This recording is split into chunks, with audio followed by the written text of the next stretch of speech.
Estamos iniciando a nossa aula número 174 do nosso curso de Filosofia Espírita e de Interpretação dos Evangelhos segundo o Espiritismo. Para aqueles que estão chegando, eu peço a gentileza de clicarem aí, inscrevendo-se também como alunos do curso. O bloco de hoje é a continuação do alinhamento racional e lógico trazido pelo Espiritismo, que estuda a teoria da remissão dos pecados. Como vocês estão a par, a remissão dos pecados foi estabelecida por Paulo Apóstolo em sua epístola, a primeira epístola e a única, aliás, aos Romanos. E nós estamos estudando a proposta dele de remissão do pecado como recurso salvacionista, quer dizer, o indivíduo subir e viver junto do Eterno, junto de Deus, à medida que ele remite os seus pecados. Bem, na aula passada, nós estabelecemos 3 princípios que constituem essa teoria. Primeiro princípio, o pecado como eixo central da doutrina, dessa doutrina ou dessa teoria. Porque sem pecado não existe remissão do pecado, não existe salvação. Então, a princípio, é necessário que Paulo estabeleça a existência do pecado para que haja um mecanismo contínuo e evolutivo para o indivíduo se libertar dele pelo dom da graça e aí chegar ao céu. Então, o primeiro princípio é que Paulo cria o pecado inato, o princípio do pecado inato, e esse pecado é o eixo da sua doutrina ou da sua teoria, porque sem ele não haveria como remitir. Segundo princípio, a pobreza extremada, ou a singular pobreza da palavra remissão do pecado nos textos evangélicos. A palavra remissão do pecado, nós fomos pesquisar, e vocês podem pesquisar, ela está contida basicamente no versículo de Mateus 26 e 29, e mais além não vai. Há um outro texto mais tarde, verificado em Lucas, em que existe essa proposição também, mas é um texto de Jesus ressurreto, que ele confabula com seus apóstolos. Mas na aula passada também nós fizemos um extenso estudo, mostrando que os textos evangélicos foram alterados inúmeras vezes pelos concílios, pelos papas. Enfim, o texto original de Jesus ficou tão somente consubstanciado na sua moral divina, a moral de Jesus, porque essa realmente é intocável, que é a moral de Deus.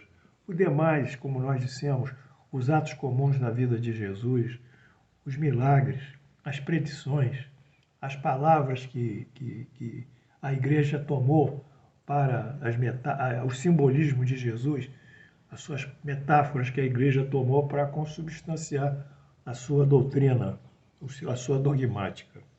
De toda forma, vencido esses 2 primeiras etapas, sobre o pecado como eixo principal da teoria da remissão dos pecados, e segundo, a pobreza, porque isso não é colocado em nenhum texto evangélico, a citação é remissão dos pecados, apenas num texto, que é o de Mateus. Vamos então ver o terceiro princípio, que é a proposta salvacionista, que a remissão de pecados envolve e que expressa por um caráter muito elementar, muito simplista e, por outro lado, em franca contradição com o discurso evangélico de Jesus contido em diversos evangelhos.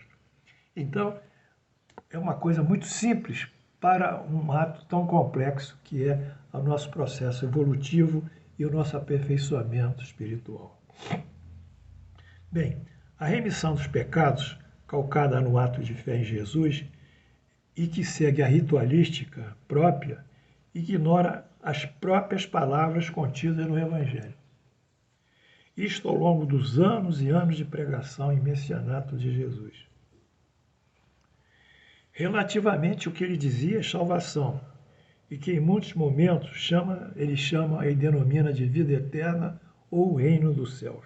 Então, há uma contradição quando nós comparamos os textos evangélicos com o conceito ou a teoria ou o princípio na remissão dos pecados.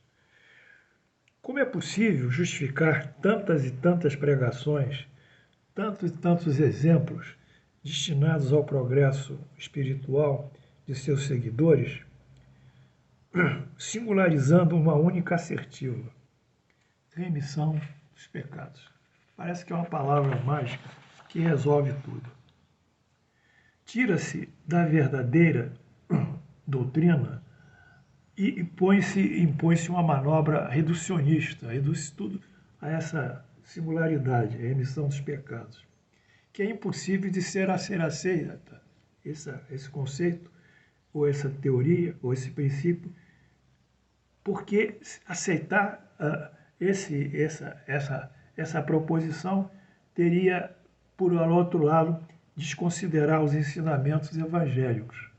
Aceitar é desconsiderar os ensinamentos, aceitar a remissão dos pecados é desconsiderar os ensinamentos evangélicos contidos em Mateus, Lucas, em Mateus, Marcos, Lucas e João. Portanto, nós temos que fazer essa comparação. E não há uma compatibilidade entre o que Jesus disse e a remissão dos pecados. Pelo contrário, há uma incompatibilidade, há uma oposição em que Jesus disse e o princípio, ou a dogmática, seja o que for, da remissão dos pecados. Para tal, meus amados alunos, eu vou citar aqui alguns textos evangélicos que realmente consubstanciam e registram os grandes ensinamentos desse Mestre nosso, Jesus. Vamos lá, Mateus 5, 3.9. Bem-aventurados os pobres de espírito, porque deles é o reino dos céus. Pobreza do espírito. Aqui Jesus prega humildade. É humildade, uma virtude. Outro texto, está tudo em Mateus 5, né? São as bem-aventuranças. Bem-aventurados que choram, porque serão consolados. Esperança, sofrimento de que o homem será assistido. A misericórdia de Deus chegará a ele. Bem-aventurados os mansos, porque herdarão a terra. O apelo à mansetude, à docilitude, aos que a ela praticam, receberão, portanto, a sua herança, se herdarão a terra. Bem-aventurados que têm fome e sede de justiça, porque serão saciados. A justiça divina pode tardar, mas não falha.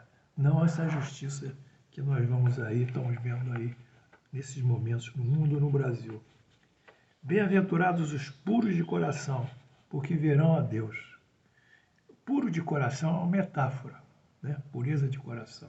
O coração não pode ser puro, é um órgão formado por um tecido muscular, que é o miocárdio. Como é que ele pode ser puro nesse sentido?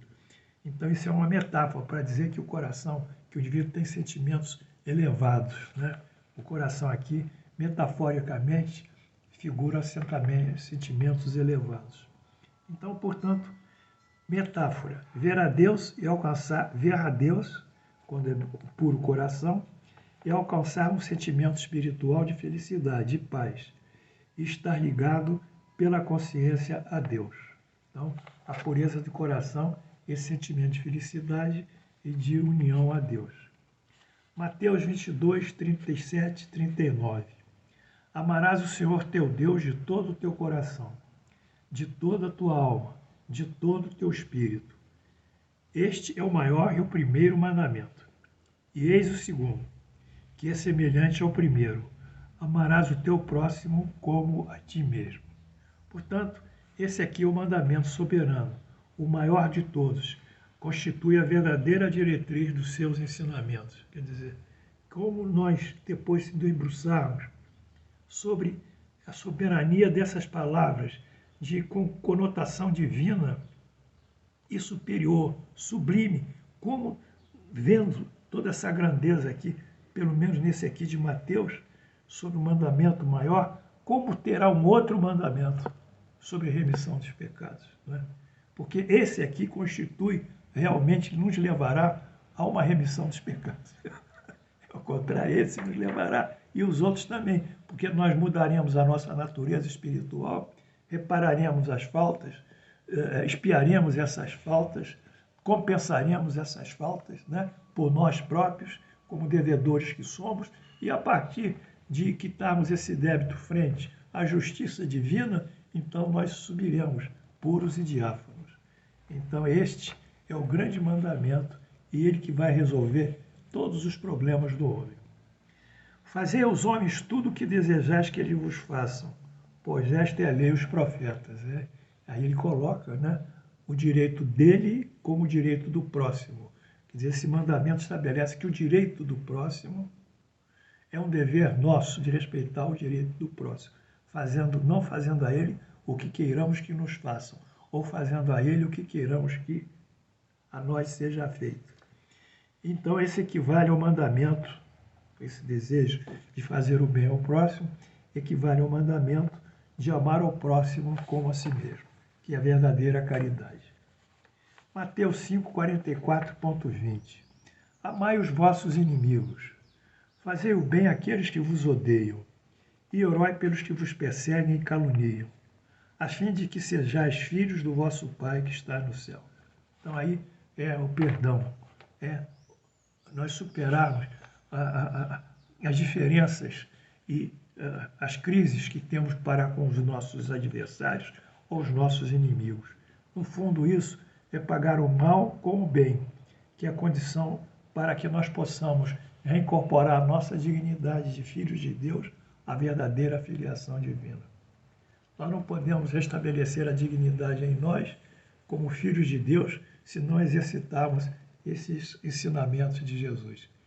Isso que é grande, são os grandes ensinamentos desse mestre inigualável. Mateus 19 e 18.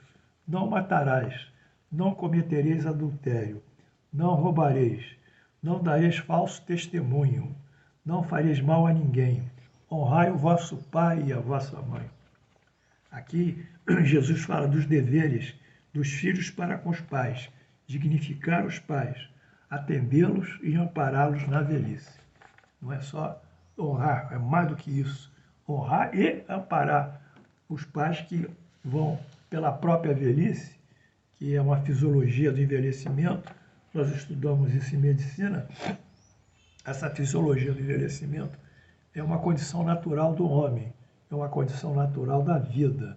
A vida vai, aos poucos, perdendo, né, determinadas qualidades, né, determinados atributos biológicos. E isso vai se degradando. Né?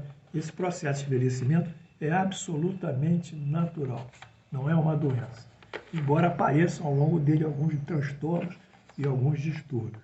Mas o importante é que os filhos atendam o pai nessa época em que eles começam a se fragilizar, que sua mão começa a tremer, que as suas pernas já não têm a mesma firmeza e que o seu equilíbrio, às vezes, oscila. Então, eles têm que ser firmes e amparar os pais, dando amor a eles, estando presentes junto deles, como os pais estiveram presentes junto desses filhos quando eles eram crianças e, muito mais ainda, a mãe os pegava e tomava ao colo. Portanto, esses são os grandes ensinamentos, alguns dos maiores ensinamentos de Jesus, e que nós estamos trazendo aqui comparativamente à proposta salvacionista de Paulo Apóstolo da remissão dos pecados. Vamos fazer alguns comentários para vocês, amados alunos.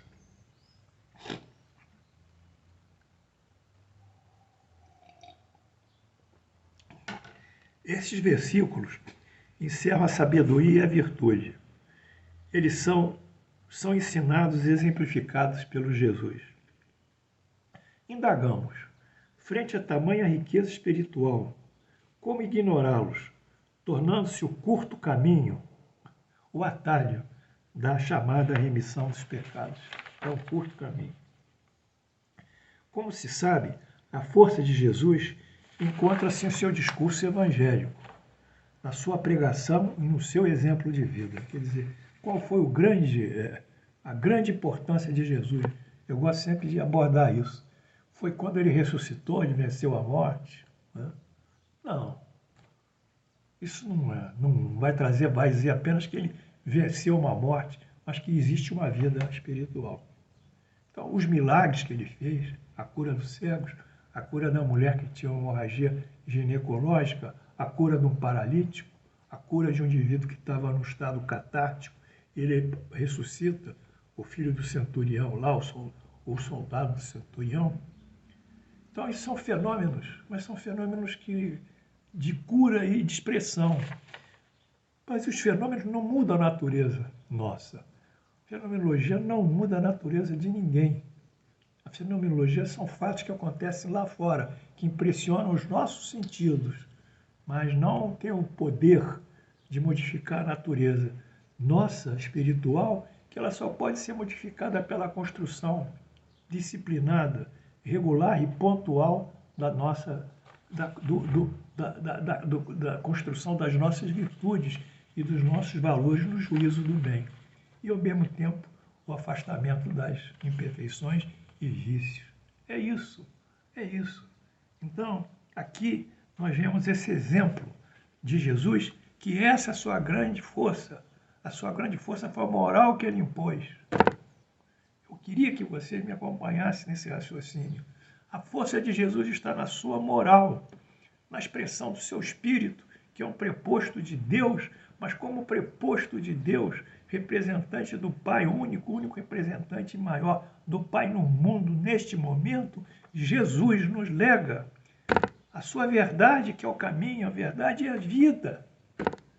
Então ele só ainda diz mais, eu não falo por mim, eu falo aquilo que o meu Pai me legou, me manda orientar, me manda dizer. Então, quando nós incorporamos esse conceito, que a doutrina de Jesus é a grande herança que ele lega ao mundo, não é o seu sangue, não é o seu fenômeno da cura, não é o seu sacrifício, que são coisas do Velho Testamento ainda, da época mosaica, quando sacrificavam aquelas ovelhinhas. Isso não nos interessa, interessa esse legado magistral, único, divino, dos seus ensinamentos e da sua moral. Portanto, é isso o que nós estamos aqui colocando para vocês.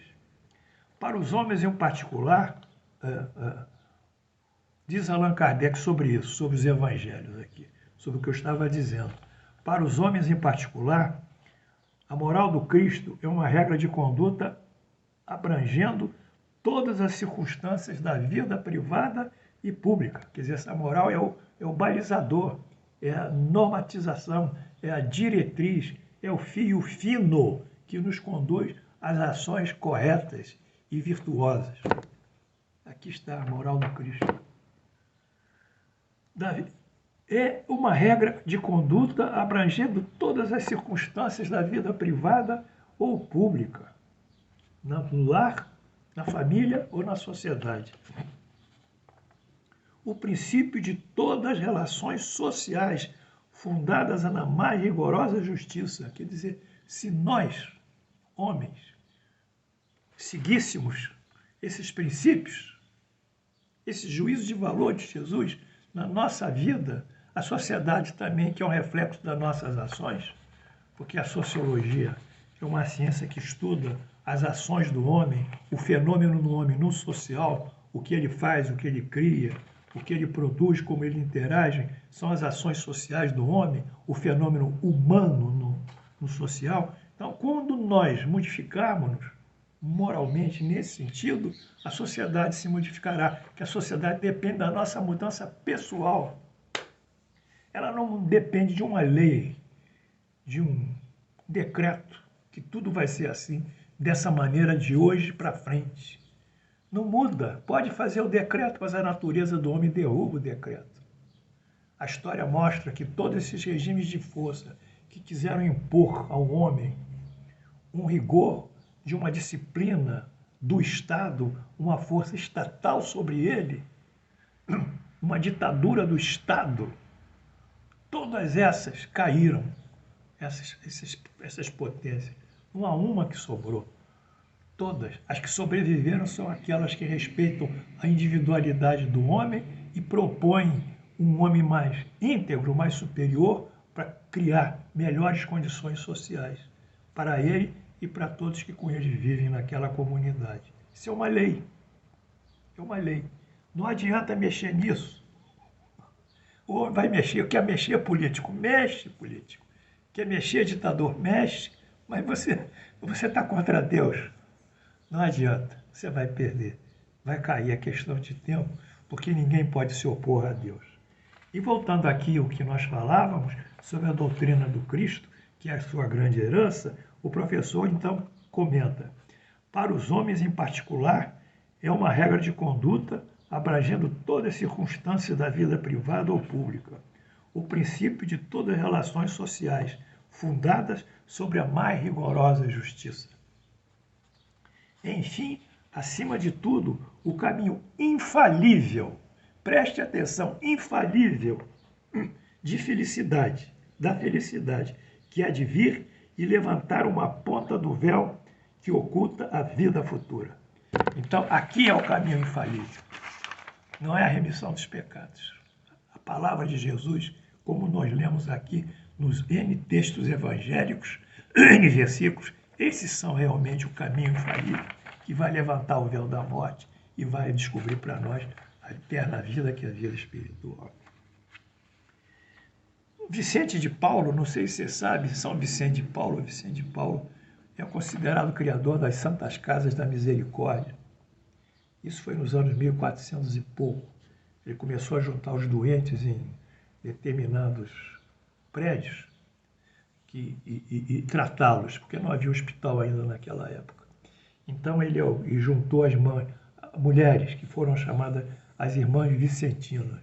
Então Vicente de Paulo é o patrono e o criador das Santa Casa de Misericórdia, que estão aí em todo o Brasil e também no mundo.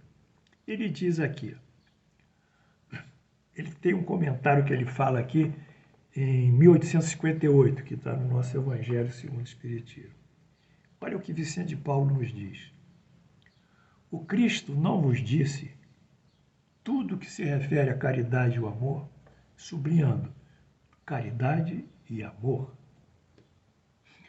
Por que deixais de lado seus divinos ensinamentos? Por que fechar ouvidos às divinas palavras? O coração a todos seus bondosos conselhos.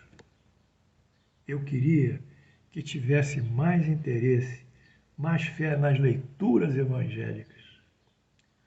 Abandona-se, no entanto, este livro e faz-se dele-se uma carta fechada. Deixa-se assim este código admirável no esquecimento. Vossos males provêm do abandono voluntário em que deixaste este resumo das leis divinas. Isso aí de Paulo, pedindo para nós, puxando a nossa orelha, dizendo que nós não estamos estudando os evangelhos, né? Não conhecemos Jesus, os textos dele. Bem, então a aula de hoje foi justamente isso, um estudo comparativo, né, em que nós colocamos essa proposição aqui salvacionista que deflui do princípio remissão dos pecados e colocamos isso em parelha com o que Jesus fala. Ele mesmo fala, não são seus apóstolos. Não é Paulo que 40, 50 anos viveu após ele. Isso é a palavra de Jesus, não é a palavra de um seguidor. Portanto, essa é a verdadeira. Que Deus nos abençoe e voltamos amanhã.